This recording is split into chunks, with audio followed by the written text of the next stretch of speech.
Hey, I'm Greg and want to welcome you again to one of the New Life Devotionals. I pray that these are drawing you into not only the presence of God, but His Word. If there's any way we can serve you, please email or contact the church in any way. The devotion this morning is out of Matthew chapter 25, and it is one of the last teachings Jesus has on the Tuesday of Passion Week. So it's that Tuesday, he teaches all day, and as he closes the day, he starts talking about judgment more. And this passage is out of Matthew chapter 25. It says this: "When the Son of Man comes in his glory, and all the angels with him, then he will sit on his glorious throne. Before him will be gathered all the nations, and he will separate people one from another, as a shepherd separates the sheep from the goats. And he will place the sheep on his right, but the goats on his left.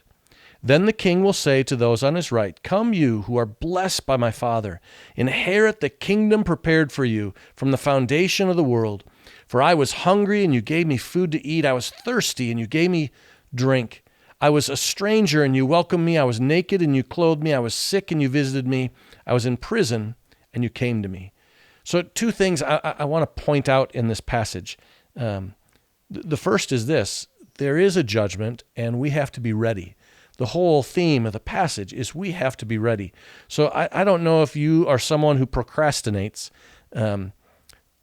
Somehow I got it in my being that when we go on vacation, the person who packs last and least wins. It's a competition. So I always wait until just an hour or two before I go for the airport. I throw things into a duffel bag quick, and then I try and pack as little as possible. If I bring home a clean article of clothing, I get depressed about it because I want to bring as little as absolutely possible, because that's the competition. My wife, by the way, Deborah doesn't play this game. She just lets me. But my point is that I oftentimes wait until that last minute. And that's, as human beings, how we are sometimes. We wait. We wait for the paper to be due, and we do it. I did this in school. If it was due Friday morning, chances are I was writing something Thursday night late. We procrastinate. The danger here is judgment is coming. Jesus is coming back, and we won't know when it is, and we can't prepare in that last moment. So the goal and the teaching is prepare today. There is a judgment coming. And so all of us need to be ready. And what better time than as we look towards Easter to get ready? By getting ready, I simply mean turning your life to Christ. Jesus, would you wash away my sins? Would you pour your presence over me and in me and make me new?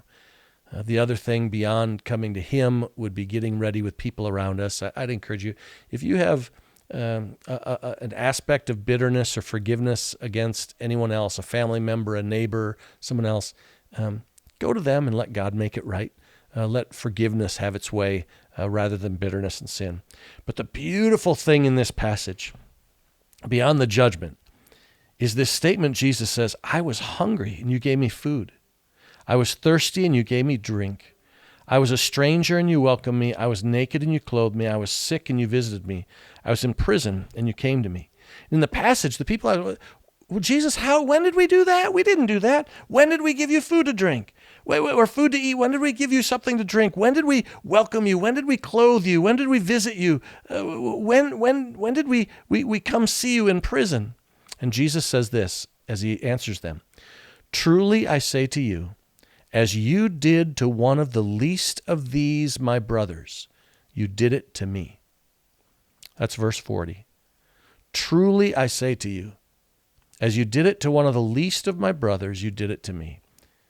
That means that you and I today can do acts of mercy. We can visit people. We can feed people. We can bring people refreshment in a drink. We can welcome people and be gracious to people. And when we do, hold on to this, when we do that, we actually do it to Jesus.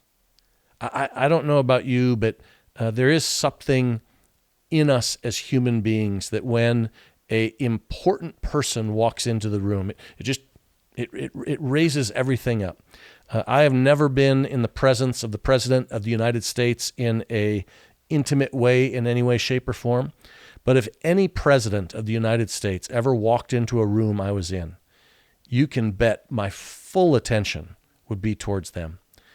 Jesus is saying, whatever we do to the least of these, the neighbor who stays quiet, stays inside, who you don't know, the person who is serving in some way over here, whatever you do unto them, by giving them food, by visiting them, by welcoming them, by being gracious to them, you actually do unto me. I've been in situations. The one that comes to my mind, it was actually an issue of a couple that had been in adultery, and then they were dating each other. One of them was married anyway. In this context, they were going to meet me, and they knew I was a pastor, so they were already intimidated. And she specifically had no desire to see me. And I wondered, how am I going to respond to this person?